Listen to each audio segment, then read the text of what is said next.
नमस्कार, सुस्वागतम, वेलकम, अभिनंदन। मैं हूं डॉक्टर वायराकी और मैं आपको जो आज कहानी सुनाने जा रही हूं वो कहानी काफ़ी मज़ेदार कहानी है।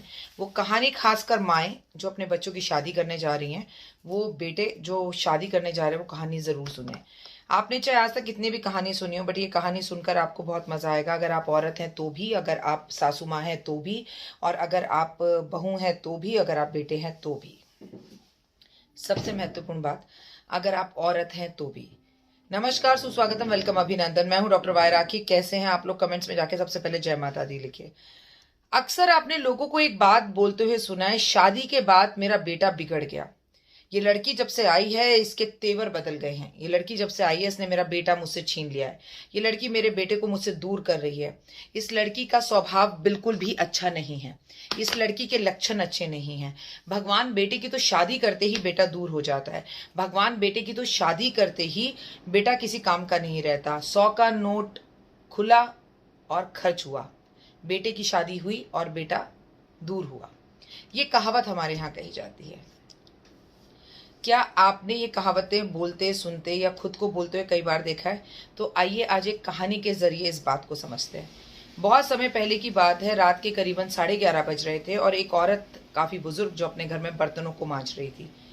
बड़े बेटे के कमरे से बहू की आवाज है, ओफो, सोने का समय हो रहा है और तुम्हारी माँ बर्तन मांजने में लगी हुई है। जाओ उसे मना करो, मेरी नींद खराब होती है। रात में 11:30 बजे तक बर्तन मांजती है। सुबह 4 बजे उठकर खटर खटर शुरू कर देती है। 5 बजे उठकर पूजा शुरू कर देती है। 7 बजे से खाना बनाने लगती है। सोने का तो मौका ही तुम्हारी माँ नहीं देती। शादी कर कर क्या तुमसे कुछ गलती करी? बेटा कहता है, ठीक है, मैं माँ को जाकर मना करता हूँ कि वो बर्तन ना मांजे। बेटा अपने कमरे से बाहर निकलता है तो छोटे भाई के कमरे की तरफ जा रहा होता है। एग्जैक्टली उसकी भाभी, छोटी भाभी भी अपने हस्बैंड से यही कह रही होती है। वो भाई का दरवाजा खटखटाता है और खटखटाकर बोलता है, आओ। दोनों भाई आपस में कान में कुछ फुसफुसाते हैं, माँ के पास रसोई में जाते हैं और माँ के साथ बर्तन मंजवाना शुरू कर देते हैं। जो बर्तन एक्चुअली पौने घंटे में मांजने वाले थे वो तुरंत मंज जाते हैं और दोनों भाई बर्तन मांज कर माँ से कहते हैं, माँ, जब सुबह 4 बजे उठे तो हमें भी उठा लेना अपने साथ, हम तेरे साथ मिलकर पूजा करेंगे। माँ कहती है, ठीक है। माँ बड़े बेटे की छोटे बेटे का दरवाजा खड़खड़ाती है, बोलती है, उठ जाओ, पूजा करनी है। तो 4 बजे उठते हैं, नहाते हैं, धोते हैं, माँ के साथ घर में सफाई में मदद करते हैं और पूजा करने बैठ जाते हैं। ये सिलसिला लगातार 1 हफ्ते तक चलता है और रोज रात को माँ के साथ बर्तन भी मंजवाते हैं।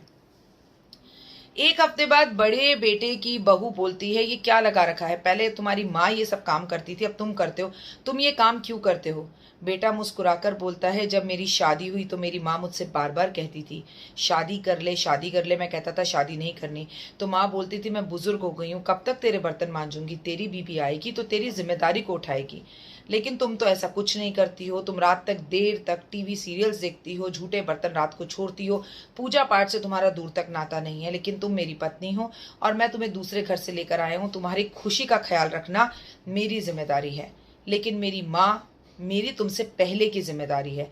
मैं तुमसे कभी नहीं कहूंगा कि तुम उठकर मेरी माँ के साथ काम कराओ, लेकिन मैं अपनी माँ के साथ काम जरूर कराऊंगा। ये बात सुनकर बड़ी बहू को शर्म आती है और अगले दिन सुबह वो भी जल्दी उठती है और अपनी सास के साथ सारा काम कराती है। रात को बर्तन भी अपने पति के झूठे मांज कर सोती है।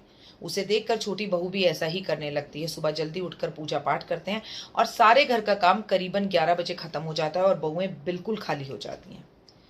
बहुओं के ये बात समझ में आती है कि देर तक टीवी देखने से कुछ नहीं मिलता। सुबह उठकर घर का काम जल्दी करने से हम दिन में फ्री होते हैं और वही सीरियल जो हम रात को लेट तक जागकर देखते थे, हम दिन में देख सकते हैं, खुद को एक क्वालिटी टाइम दे सकते हैं और सास का भी भरपूर आशीर्वाद मिलता है, पति भी खुश रहता है। बात सिर्फ इतनी सी है दोस्तों। इस कहानी के माध्यम से मैं आपको ये समझाना चाह रही हूँ, घर को स्वर्ग और नर्क बनाने का अधिकार केवल औरत का नहीं होता, आदमी का भी होता है। वो लड़की जो कल से बाहर से आई होती है, आपका बेटा जो आपके साथ 25 साल तक पलता है, पोसता है, अचानक उस लड़की के आते ही नहीं बदल जाता। जो लड़के नहीं बदलना चाहते वो नहीं बदलते। हर वक्त घर बर्बाद करने का और तोड़ने का सिरा औरत के ही सर पर क्यों मांडा जाए?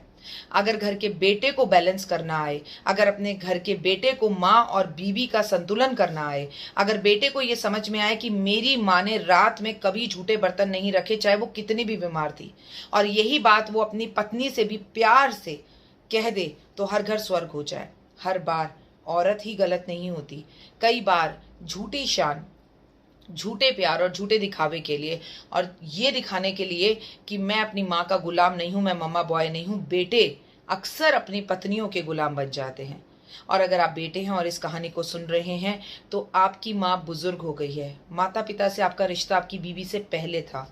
और जो बच्चे आज आप अपने माता पिता की रिस्पेक्ट नहीं कर रहे, तो कभी ना कभी आप भी माता पिता बनेंगे। और आपकी बीवी जो आज बुढ़ापे में आपके माता पिता की सेवा नहीं कर रही, वो जब आपका बुढ़ापा आएगा तो आपकी भी नहीं करेगी। आज जो अपनी माँ के साथ खड़े होकर आप बर्तन धुलवा रहे हैं, कल आप अपनी बीवी के साथ खड़े होकर बर्तन धुलवाएंगे। इसीलिए कहती हूं कि रिश्तों को बैलेंस करना सीखिए।